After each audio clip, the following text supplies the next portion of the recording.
Hello,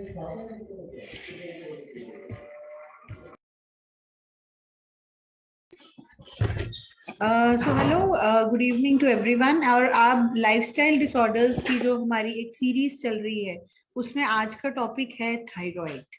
thyroid इसलिए भी क्योंकि पिछली बार भी हमारा जो सेशन था उसमें बहुत लोगों ने हमारे से ऑन मैसेज ऑल्सो बार बार मैसेजेस आ रहे थे कि आप थायराइड को जरूर लीजिए। So this session is specifically for thyroid. की थायराइड क्योंकि आजकल की जो प्रॉब्लम है वो बहुत बढ़ गई है और जिसको देखिए उसको थायराइड आ रहा है। And irrespective of the age, age का क्राइटेरिया नहीं है, किसी भी एज में थायराइड बहुत ज्यादा देखने को मिल रहा है। तो हम इसके ऊपर पूरा आज ये सीरीज रखेंगे आज का। तो थायराइड एग्जैक्टली है क्या, व्हाट इज थायराइड? तो थायराइड क्या होता है बेसिकली, जैसे आप स्क्रीन से भी देख सकते हैं कि मनुष्य की गर्दन जो होती है उसके आधार पर एक तितली के आकार का, एक बटरफ्लाई के जैसा एक ग्रंथि होता है, एक ग्लैंड होता है। और इसका वजन लगभग आप मानिए 20 ग्राम्स के करीब होता है। और ये बेसिकली एक जटिल एंडोक्राइन सिस्टम के मास्टर ग्लैंड के रूप में इसको जाना जाता है। और ये जो ग्लैंड है बेसिकली मेटाबॉलिज्म हो गया, एनर्जी हो गया, उसको ये कंट्रोल करता है। तो आप देखो ये छोटा सा ग्लैंड है, एंडोक्राइन ग्लैंड्स का मास्टर ग्लैंड इसको बोला जाता है। और ये तितली नुमा आकार का ये होता है। और इसका जो कंट्रोल है वो आपका जितना मेटाबॉलिज्म है बॉडी में, जितना चय पचय क्रियाएं हो रही हैं, मेटाबॉलिज्म रिलेटेड जितनी आपके बॉडी के अंदर एक्टिविटीज हैं, और आपका जो एनर्जी का केंद्र है वो थायराइड है। और ये जो ग्रंथि है बेसिकली ये आप देख रहे हैं कि ये गर्दन में विंड पाइप के सामने मौजूद होती है। और इसका कार्य क्या है? हार्मोन देना, शरीर के कामकाज को बदलता रहता है, नियंत्रण करता रहता है। और इसमें क्या है, दो तरह के हार्मोन्स देखे जाते हैं। थायराइड हार्मोन भी है और साथ में जो हम नॉर्मली सुनने में आता है थायरोक्सिन, T4 एंड T3, ये तीन हार्मोन्स के रूप में एक थायराइड प्रोफाइल देखने को मिलता है। और ये जो हार्मोन है ये थायराइड ग्लैंड से सीधा आपके ब्लड स्ट्रीम के अंदर जाता है, ठीक है। और ये जैसे ब्लड स्ट्रीम में जाता है, फिर ये शरीर के जितने विभिन्न विभिन्न अंग हैं वहां वहां ये ट्रैवल करता है। और ये जो हार्मोन है ये आपके मेटाबॉलिज्म के ऊपर इसका खास नियंत्रण है। मेटाबॉलिज्म पे नियंत्रण मैं इसलिए बार बार बोल रही हूँ क्योंकि लाइफस्टाइल डिजीजेस का जो ये हमारा श्रृंखला चल रहा है उसके अंदर आपका मेटाबॉलिज्म जो है वो बेसिकली आपके लाइफस्टाइल की वजह से ही खराब होता है। सो थायराइड इज वन ऑर्गन जो आपका मेटाबॉलिज्म कंट्रोल कर रहा है और हम अपने लाइफस्टाइल से उस मेटाबॉलिज्म को खराब करते हैं। ओके, तो ये कनेक्शन रहता है। और आयुर्वेद में क्या है, थायराइड से संबंधित कुछ भी प्रॉब्लम हो उसको आप जनरली अवटु ग्रंथि विकार के रूप से मतलब सामने आएगा। ये मैं आपको इसलिए बता रही हूँ कि एक ही इस तरह का एक नॉमेनक्लेचर है जो आपको पता होना चाहिए। क्योंकि कोई पेशेंट आपके बारे में आपको कुछ बता रहा है, अगर बोल रहा है मुझे कुछ अवटु ग्रंथि से रिलेटेड प्रॉब्लम है, तो आपको कंफ्यूजन हो जाएगा कि ये तो मैंने सुना नहीं है कभी भी, अवटु ग्रंथि क्या होती है। सो अवटु ग्रंथि समथिंग मतलब थायराइड के बारे में ही बात हो रही है। और ये यहाँ आता है कि इसको गड़बड़ होने का कॉज क्या है, अनुचित आहार विहार और तनावपूर्ण जीवन।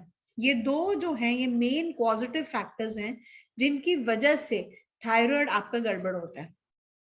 अनुचित आहार विहार मतलब आपका खाना पीने का सिस्टम ठीक नहीं होना। सेकेंडली स्ट्रेस, ये दो चीजें हैं। और वात पित्त कफ का जो असंतुलन है, क्योंकि आयुर्वेद जो है वो देखिए, जो आयुर्वेद को हम क्या बोलते हैं, साइंस ऑफ लाइफ। और आयुर्वेद तीन मेजर एलिमेंट्स के ऊपर आधारित है, वात पित्त एंड कफ। तो वात पित्त कफ के कारण जो भी विकार, जो भी असंतुलन हमारी बॉडी में आता है उससे थायराइड उत्पन्न होता है। और थायराइड को अगर जड़ से हमको हटाना है तो उसके लिए हम आयुर्वेदिक तरीकों को तो हम आजमाएंगे ही, इसके साथ साथ अगर हम अपने लाइफस्टाइल को मैनेज करें, अपने खाने के ऊपर ध्यान दें, what we are eating, that is very important. Stress का पैरामीटर कितना है हमारी लाइफ में, ये चीजें बहुत इंपॉर्टेंट है। और सामान्य थायराइड हार्मोन क्या काम करता है, अब उस पर बात आती है, ठीक है। तो जैसे मैंने बोला कि जो थायराइड है वो मेन मास्टर ग्लैंड है और मेटाबॉलिज्म रिलेटेड, और सेकेंडली आपका जो भी एनर्जी रिलेटेड जो भी एक्टिविटी केंद्र है वो थायराइड है।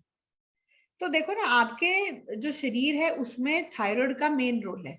इसके अलावा थायराइड जो हार्मोन है, जो हमारा थायरॉक्सिन हार्मोन है, वो हमारे बॉडी में जितना कार्बोहाइड्रेट जा रहा है, वसा फैट जा रहा है, प्रोटीन जा रहा है, उसके नियंत्रण को, उसके मेटाबॉलिज्म को नियंत्रण करता है। आप समझ रहे हैं? मतलब जो भी आप खाना खा रहे हैं, अगर आपका खाना हाई इन फैट है तो उसको मेटाबलाइज करने का जो काम है वो थायराइड का है। अगर आपके खाने में प्रोटीन का मात्रा बहुत ज्यादा है तो उसको भी मेटाबलाइज करने का जो काम है वो थायराइड का है। ऐसे ही अगर कार्बोहाइड्रेट बहुत ज्यादा है तो उसको मेटाबलाइज करने का काम भी थायराइड का ही है। तो यही अगर आप अनुचित खान पान खाओगे, मतलब imbalance of carbohydrates, proteins and fats, तो ऑब्वियसली थायराइड के ऊपर लोड पड़ेगा। जो हमारा ग्लैंड है वो सक्रिय रूप से काम नहीं कर पाएगा। So here is this correlation जो आपको ध्यान रखना है। और ये जो है ये हमारे ब्लड के अंदर, फिर जो नेक्स्ट स्टेप है, एक तो है कि जो थायराइड है वो हमारे कार्बोहाइड्रेट्स वगैरह को मेंटेन करता है, उसका मेटाबलाइज करता है। दूसरा इसका जो रोल है वो जितनी चीनी, जितना ग्लूकोज लेवल है, कोलेस्ट्रॉल लेवल्स है, फॉस्फोलिपिड्स है, उनकी मात्रा को नियंत्रण करता है। जितनी हड्डियां हैं, मसल्स हैं और मानसिक वृद्धि है, जेनेटिक डिसऑर्डर्स हैं, गॉनडल डिसऑर्डर्स हैं हमारे बॉडी में, उनको ये नियंत्रण करता है। फिर हृदय गति, हार्ट का जो एक रिदम है उसके ऊपर, रक्तचाप, ब्लड प्रेशर के ऊपर भी थायराइड का कंट्रोल रहता है। महिलाओं के अंदर जो लैक्टेटिंग महिलाएं हैं, जो स्तनपान करा रही हैं बच्चों को, उनके दुग्ध स्राव को बढ़ाने के लिए भी थायराइड का एक मेजर रोल है। ओके, तो ये इसलिए मैं आपको बता रही हूँ कि कई बार क्या है कि ये एसोसिएटेड सिम्टम्स होते हैं और हमें समझ नहीं आता कि ऐसा क्यों है। जनरली मतलब मैं जैसे आप लोगों से जो क्वेरीज लेती भी हूँ उसमें क्या है, हमने ऐसे ट्रीट नहीं करना है कि अगर किसी पेशेंट को 6 लक्षण है तो हमें 6 दवाइयां उसको चिपका देनी है, ऐसे नहीं करना है। कई बार कोई एक रीजन की वजह से ही उसको वो सब प्रॉब्लम्स आ रही होती है। तो अगर आप उस रीजन को ट्रीट करोगे तो इवेंचुअली वो सब चीजें अपने आप ही बेटर होना शुरू हो जाती है। इसको आपको अननेसेसरी पेशेंट को मेडिसिन देने का जरूरत नहीं पड़ेगी इस केस के अंदर। तो इसीलिए आपको ये पता होना चाहिए कि एग्जैक्टली थायराइड का काम क्या है। थायराइड अगर किसी का गड़बड़ है और साथ में उसको मेटाबॉलिज्म रिलेटेड प्रॉब्लम्स आ रही हैं तो उसके थायराइड ग्लैंड को मेंटेन करके ही वो चीजें बेटर हो सकती है। ठीक है। अच्छा, अब थायराइड भी अगर आप देखोगे दो प्रकार का देखा जाता है। तो थायराइड में क्या है, एक होता है हाइपर थायराइडिज्म, एक होता है हाइपोथायराइडिज्म। एक हाइपर है, एक हाइपो है। हाइपर थायराइडिज्म पहले लेते हैं। हाइपर में क्या है, ये थायराइड ग्लैंड की अति सक्रियता, टू मच ऑफ थायरॉक्सिन, उसके कारण होने वाला रोग है। और इसके बहुत ज्यादा अति सक्रियता के कारण T4 और T3 हार्मोन जो होता है वो हमारे शरीर, मतलब उसका इम्बैलेंस होना शुरू हो जाता है, मतलब आवश्यकता से अधिक उत्पादन होने लगता है। और जब इन हार्मोन्स का ज्यादा उत्पादन हो तो शरीर ऊर्जा का उपयोग अधिक करने लग जाता है। मतलब जैसे ही हाइपरथायरॉयडिज्म है, थायरॉक्सिन का लेवल बढ़ रहा है, तो आपका जो बॉडी है वो आपकी जो बॉडीली एनर्जी है उसको ज्यादा कंज्यूम करने लग जाता है। As a result fatigue, tiredness. ठीक है ना। अच्छा, पुरुषों की तुलना ये महिलाओं में ज्यादा देखा जाता है।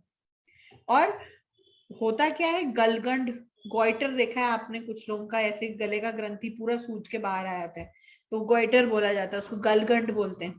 ठीक है। फिर घबराहट रहने लग जाती है, कुछ पेशेंट्स को चिड़चिड़ाहट रहती है, बहुत अधिक पसीना आना, बालों का पतला होना, झड़ना, हाथों का कांपना, अनिद्रा, वजन कम होना, मांसपेशियों की कमजोरी, दर्द होना। क्यों? क्योंकि मसल्स कमजोर होने शुरू हो जाते हैं। दिल की धड़कन बहुत ज्यादा बढ़ जाना, बहुत भूख लगने के बाद भी वजन घटना।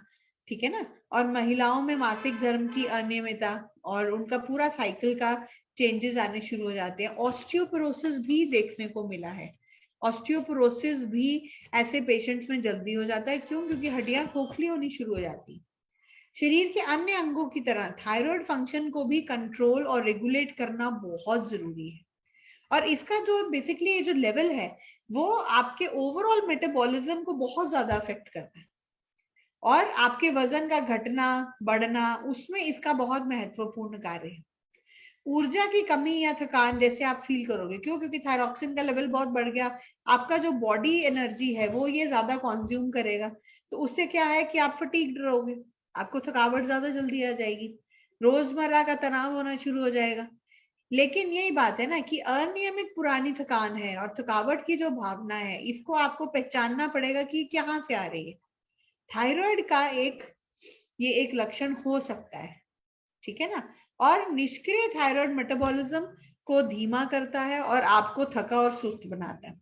तो अगर आपको बहुत ज्यादा थकावट वगैरह रह रही है तो ये एक बहुत ज्यादा चांसेस हैं कि थायराइड आपको अपने जांच कराना चाहिए। और इसका शुरुआती लक्षण क्या है? बहुत ही इजी है। बहुत सारे लोगों को शुरुआत में गर्दन के आसपास का जो स्किन होता है ना वो काला पड़ना शुरू हो जाता है। तो ये रिसर्चेस भी हुई हैं कि गर्दन के चारों ओर की जो त्वचा है वो सिलवटें जो है वो काली पड़नी शुरू हो जाती है। तो आमतौर पर इसको हार्मोनल फ्लेयर अप भी बोलते हैं कि मे बी उसकी वजह से ऐसा हो रहा है। सो दिस इज समथिंग जिससे आप पहचान सकते हैं कि अगर अरे आपकी गर्दन के आसपास काला तो नहीं हो रहा है, तो ये कॉलर जो होता है ना आपका कॉलर एरियाज के अंदर, ये कॉलर यहाँ से शुरू होके नेक्स्ट कॉलर जहाँ खत्म होता है, ये जो पूरा एरिया है ये एक लाइन की तरह काला पड़ना शुरू हो जाता है। This is one of the cardinal symptoms of thyroid कि हाँ कुछ गड़बड़ हो रहा है। और ये एक ऐसा संकेत है जिस पर अक्सर महिलाएं और पुरुषों को ध्यान देने की जरूरत है, और अगर जरूरत है तो आप टेस्ट कराइए। इसके अलावा थायराइड वैसे भी त्वचा के ऊपर बालों के अच्छे स्वास्थ्य को बनाए रखने के लिए बहुत इंपॉर्टेंट है। जनरली जिन लोगों का थायराइड बहुत ज्यादा डीरेंज रहता है उनके बालों का थिनिंग हो जाता है, बाल झड़ना शुरू हो जाते हैं बहुत ज्यादा। T3 T4 का लेवल इम्बैलेंस होने से उनका स्किन खराब होना शुरू हो जाता है, स्किन में खुजली होनी शुरू हो जाती है, ऑयली स्किन हो जाती है, नेल्स टूटना, ब्रिटलनेस आ जाती है। मतलब बहुत बार पेशेंट कहेगा मैं ऐसे करता हूँ मेरा नाखून टूट जाता है, मेरे नाखून टूट रहे हैं, मेरी हड्डियां कमजोर हो रही हैं। तो थायराइड की जांच कराना बहुत जरूरी है। तो ये मतलब वन ऑफ द सिम्टम्स है जिसमें आप ये चीज देख सकते हो, ठीक है। देन उसके बाद अब इसके और लक्षण क्या है, कैसे पहचानेंगे आप? तो एक तो हमने देख लिया कि जी ये आपका जो कॉलर एरिया है वो वहां पे कालापन आना, ठीक है ना। फिर चिंता घबराहट किसी पेशेंट को बहुत ज्यादा हो रही है, ब्रेन फॉग हो रहा है। What is brain fog? Brain fog है कि एक जैसे आप देखते हैं ना कि जब मौसम खराब होता है फॉग जम जाती है आसमान के अंदर, आपका विजुअलाइजेशन अच्छा नहीं होता, आपको 500 मीटर दूर की भी चीज नजर नहीं आती, फॉग है बहुत ज्यादा। ब्रेन फॉग होता है जब आपको कुछ समझने में दिक्कत आती है। सेम वे क्लैरिटी नहीं है, थॉट्स में क्लैरिटी नहीं है, कोई आपसे कुछ पूछ रहा है आप कुछ और जवाब दे रहे हैं। तो इस तरह की जो चीजें हैं वो आनी शुरू हो जाती हैं। और मानसिक स्वास्थ्य जो है उसके कमजोर होने या बिगड़ने से किसी के भी इस तरह का लक्षण को आपको हल्के में नहीं लेना चाहिए। थायराइड में जितनी पीड़ित महिलाएं हैं उनको चिंता से घबराहट, कंपी होना, नर्वस सिस्टम वीकनेस और तीव्र मिजाज, बहुत ज्यादा जल्दी मूड स्विंग्स होना, गुस्सा बहुत ज्यादा आना, ये सब ब्रेन फॉग होना शुरू हो जाता है। तो ये एक अच्छा मतलब लक्षण है जिसमें ये पता चलता है। सेकेंडली ऐसे लोगों को ना बहुत आप देखोगे अच्छी नींद लेने में भी कठिनाई होती है, वो आराम से सो नहीं सकते, नींद या तो बिल्कुल नहीं आएगी या बहुत ज्यादा आएगी, दोनों में से कुछ भी ऐसा हो सकता है। और थायराइड का जो शिथिलता है, थायराइड में जो ये चेंजेस आ रहे हैं ग्लैंड से, उससे नींद का बहुत बुरा प्रभाव देखा गया। कुछ लोगों का नींद एकदम से गायब हो जाता है। अच्छा, अंडर एक्टिव थायराइड है तो भी खराब गुणवत्ता वाली नींद आती है। कुछ लोग मतलब सोएंगे 2 घंटे बाद फिर खुल जाएगी नींद, फिर नहीं सो पाएंगे, तो इस तरह से डिस्टर्ब्ड स्लीप रहती है। लंबे समय तक सोना, कम मतलब कम नींद आना, ये सब चीजों के साथ थायराइड का जुड़ाव काफी सारा जुड़ा हुआ है।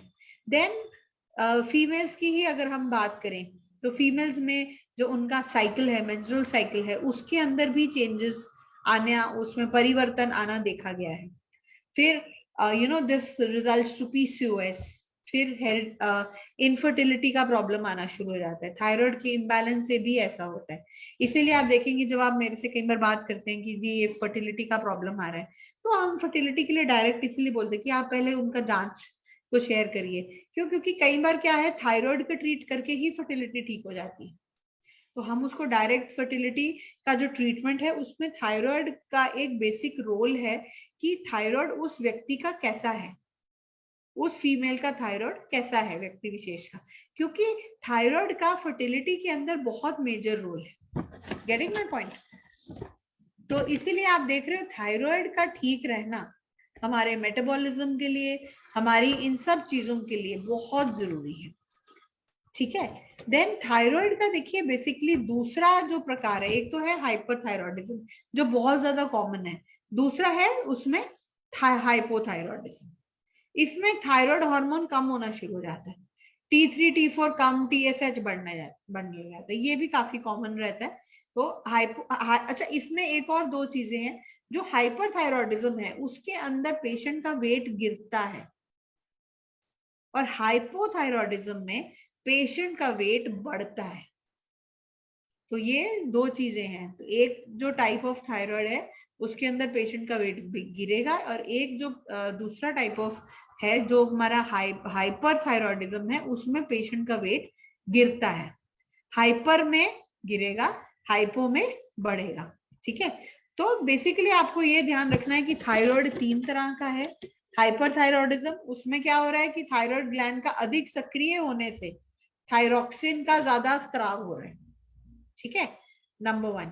फिर और अच्छा एक और चीज है कि अगर आप सिंपल थायराइड का जांच कराएं तो उसमें T3 T4 TSH सब कुछ कवर होता है। तो आप बहुत आराम से इस चीज को देख सकते हैं कि रिपोर्ट से पता लगा सकते हैं कि ये पेशेंट किस कैटेगरी में आता है, ये हाइपरथायरॉयड का पेशेंट है, हाइपोथायरॉयडिज्म का पेशेंट है, क्या प्रॉब्लम है इसको। फिर हाइपोथायरॉयडिज्म को आप बस ये याद रखना है कि सामान्य मात्रा से कम मात्रा में थायराइड हार्मोन का सिक्रीशन कर रहा है, वो क्या है, हाइपोथायरॉयडिज्म, जिसके अंदर वेट बढ़ता है पेशेंट का। फिर कई बार पेशेंट को थायराइड कैंसर भी होता है, एंडोक्राइन ट्यूमर्स के नाम से, ये सबसे खतरनाक रूप होता है थायराइड कैंसर का।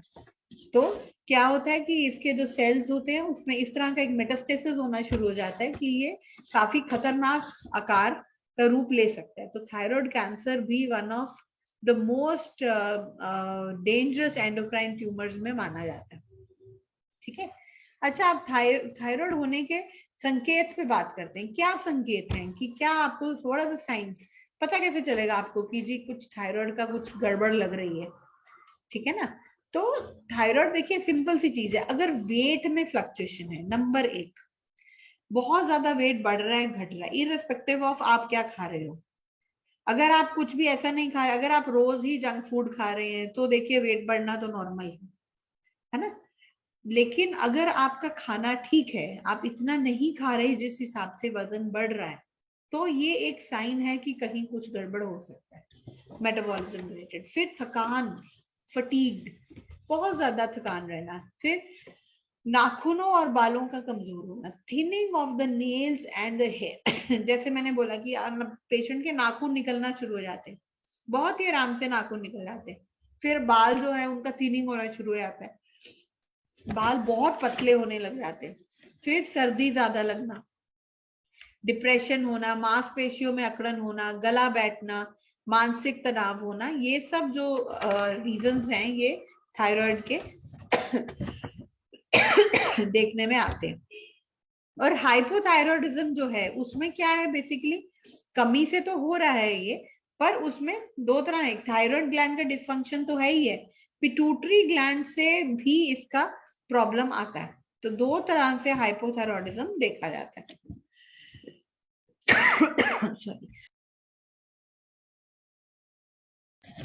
देन प्राइमरी हाइपरथायरॉयडिज्म जो है उसके कुछ निम्न कारण है, वो भी मैं आपके साथ शेयर करती हूँ।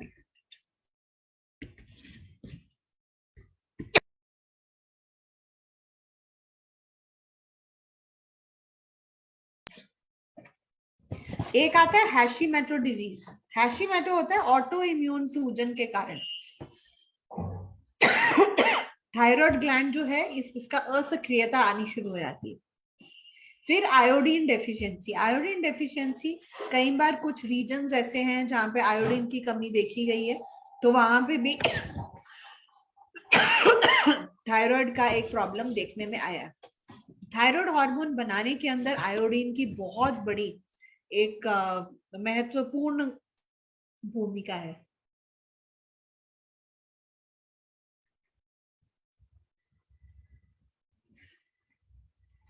देन अच्छा, कुछ लोगों में थायरोइडेक्टमी होती है। थायरोइडेक्टमी होती है जब आपका किसी कारणवश कुछ प्रॉब्लम रहा है और उसकी वजह से आपका जो थायराइड ग्लैंड है वो निकालना पड़ गया। उन पेशेंट्स के अंदर भी थायरॉक्सिन हार्मोन की कमी होनी शुरू हो जाती है। फिर रेडियोथेरेपी। रेडियोथेरेपी भी एक रीजन है, क्योंकि रेडियोथेरेपी या कीमोथेरेपी अगर कभी भी किसी भी पेशेंट को हो या कोई कैंसर रिलेटेड कोई ट्रीटमेंट चल रहा है, तो बहुत पॉसिबिलिटीज होती है। क्योंकि रेडियोथेरेपी और कीमोथेरेपी में क्या होता है ना, आपके हेल्दी सेल्स भी खराब होने शुरू हो जाते हैं। आपका अनहेल्दी सेल्स को तो वो डिस्ट्रॉय कर ही रहा है, आपके हेल्दी सेल्स भी खराब हो रहे हैं। तो उसकी वजह से भी आपका जो थायराइड हार्मोन है उसको खराब होने की बहुत एक पॉसिबिलिटी देखने में आती है। ठीक है। देन उसके बाद क्या है कि आपका जो जैसे थायराइड है ये कॉन्जेनाइटल भी होता है। कॉन्जेनाइटल का मतलब है कि जैसे आपका जो जेनेटिक चल रहा है, जैसे आपके मदर को था तो आपको भी होने की काफी संभावनाएं है।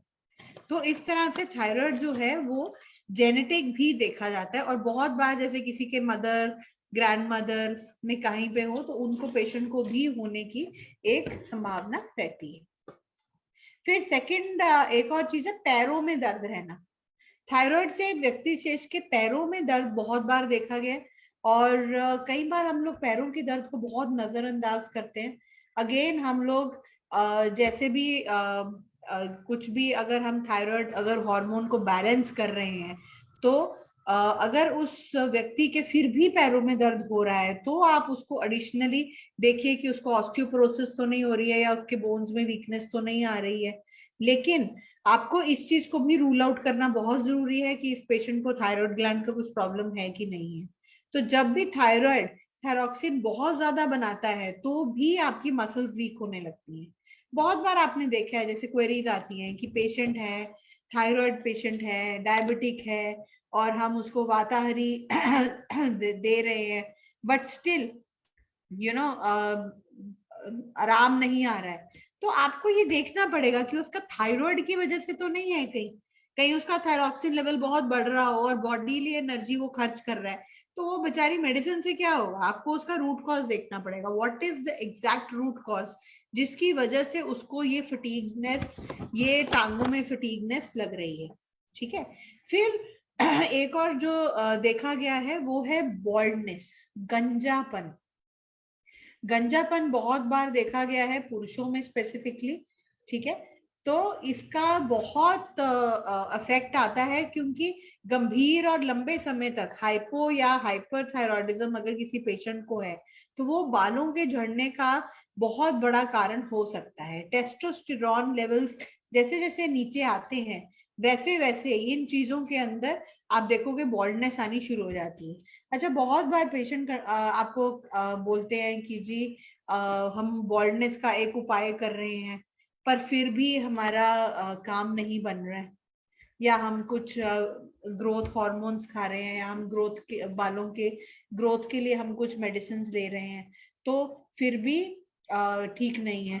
तो उसका रीजन यही है कि जो थायराइड है बेसिकली वो जब तक नॉर्मलाइज नहीं होगा तब तक आपका बॉल्डनेस का प्रॉब्लम ठीक नहीं होगा। देन वीक बोन्स, मतलब इसमें बहुत ध्यान है। अच्छा, अगर आप किसी जैसे कोई पेशेंट है ऑलरेडी ऑस्टियोपोरोसिस है और उसको थायराइड भी है, तो आपको ये देखना पड़ेगा जब भी थायराइड बहुत ज्यादा बढ़ेगा तो हड्डियां कमजोर होंगी होंगी। जैसे हमने पिछले सेशन के अंदर भी उठाया था, तो पिछले सेशन के अंदर हमने देखा था ना कि ऑस्टियोपोरोटिक जो बोन्स होती हैं उसके अंदर डेंसनेस खत्म हो जाती है और वो पूरा अंदर से ऐसे ऐसे जैसे छेद वाली जो हड्डी होती है उस तरह से बन जाती है। तो थायराइड जब बढ़ जाता है तब भी आपकी हड्डियां कमजोर होती है, हड्डियों में दर्द होना शुरू हो जाएगा, बैठकर खड़ा होना मुश्किल हो जाएगा। तो हड्डियां खोखली जो हो रही हैं, तो जो थायराइड है वो ऑस्टियोपोरोसिस भी करता है, तो इसका भी आपको ध्यान देने की जरूरत है। देन लो हार्ट बीट, बहुत बार ऐसा हुआ है कि पेशेंट को घबराहट हो रही है, हार्ट के सारे टेस्ट कराए हैं जी, हार्ट बिल्कुल ठीक है, पर फिर भी घबराहट नहीं जा रही है। दिस इज वेयर जहां पे आपका थायराइड काम में आता है, क्योंकि दिल की सेहत जो है वो थायराइड से सीधा जुड़ी हुई है। बहुत बार स्ट्रेस है, इंसोम्निया है, तो उससे देखो ये जो चीजें है ना सब इंटर रिलेटेड है। हम इसको लाइफस्टाइल डिसऑर्डर क्यों बोलते हैं? सिंपल है, आपके बॉडी के अंदर लाइफस्टाइल रिलेटेड, जो लाइफस्टाइल से जो भी प्रॉब्लम्स आती हैं उनसे ये बीमारियां उपजती हैं। अब सपोज आपका स्ट्रेस बहुत ज्यादा है लाइफ के अंदर, देखो ओरिजिनली जो स्ट्रेस बना था ना वो बेसिकली एक अच्छी चीज के लिए बना था, कि आप कोई भी पोटेंशियली चैलेंजिंग कोई भी अगर सिचुएशन है तो उसको आप लड़ सको उसके लिए। आप सोचिए ना, अगर कोई बच्चा है उसको अपने एग्जाम का टेंशन ही नहीं है, एग्जाम का स्ट्रेस ही नहीं है, वो पढ़ेगा ही नहीं ना। और आप कहीं जा रहे हैं, आप रस्सी दिख गई आपको और आप सोच रहे नहीं नहीं कुछ नहीं, और वो सब वास्तव में सांप निकला, तो बचाव के लिए स्ट्रेस था। लेकिन जब वो स्ट्रेस आपका एक बॉडी का हिस्सा बन जाता है, बहुत ज्यादा आपका माइंड सारा टाइम ही स्ट्रेस में रहता है, तो वो आपके बॉडी के अंदर हॉर्मोन्स को खराब करना शुरू कर देता है, आपके मेटाबॉलिज्म के ऊपर असर करता है, आपके डाइजेस्टिव सिस्टम के अंदर इंटरफेयर करता है। तो दिस इज वेयर स्ट्रेस का रोल आता है। हम जो अनुचित आहार विहार खाते हैं, जो भी चीजें हम खा रहे हैं, जैसे संतुलन में नहीं खाना, not at the right time, right quantity and the right manner, ये तीनों चीजें बहुत जरूरी है। जब ये तीनों तरीकों से हम लोग खाना नहीं खाते हैं तो वो खाने से हमारा मेटाबॉलिज्म गड़बड़ होता है, और उस मेटाबॉलिज्म से बेसिकली थायराइड जैसी बीमारियां उपजती है। ठीक है ना? अब आपका मेटाबॉलिज्म खराब हो रहा है, तो दिल की सेहत is directly proportional to thyroid. कुछ भी स्ट्रेस है, इंसोम्निया है और आपका अनुचित आहार विहार है, तो क्या होगा? कोलेस्ट्रॉल बढ़ जाएगा। कोलेस्ट्रॉल बढ़ जाएगा तो क्या होगा? हार्ट बीट कम होनी शुरू हो जाएगी। तो आप थोड़ा भी काम करेंगे तो आपको सांस फूलना शुरू हो जाएगा। देन मुंह और बॉडी पे सूजन आना शुरू हो जाता है, ऐसा भी देखा गया है बहुत बार। वजन बढ़ रहा है, मेटाबॉलिज्म खराब हो रहा है, इनडाइजेशन हो रहा है, ये सब जो चीजें हैं ये इससे ही रिलेटेड है। देन सबसे बड़ा जो एक प्रॉब्लमेटिक है जो थायराइड में देखा गया है वो है फर्टिलिटी। बहुत बार जो फर्टिलिटी का जो प्रोपोर्शन है वो थायराइड ग्लैंड की अति सक्रियता या जो कम सक्रियता है उसकी वजह से खराब होता है। तो इसके अंदर आपको ये चीज देखना बहुत जरूरी है कि अगर फर्टिलिटी का प्रॉब्लम है तो उसमें थायराइड का क्या रोल है। देन वाईटीएम क्या ऑफर करता है? वाईटीएम आपको ऑफर करता है थायरो एम। इसके बारे में काफी लोगों को ऑलरेडी मालूम है, आई सपोज। यस, तो इसका थायरो एम का जो टैबलेट है वो 2 टैबलेट आपने लेना है 3 बार, 3 times a day for 2 weeks, और 2 वीक्स के बाद आप उसको ट्वाइस अ डे कर सकते हैं। तो ये दोनों केसेस में ही काम करती है। सॉरी। तो थायरो एम जो है ये बहुत अच्छा प्रोडक्ट है जिसको आप यूज कर सकते हैं थायराइड के लिए। ठीक है, that's all for today. Kamal Narayan ji.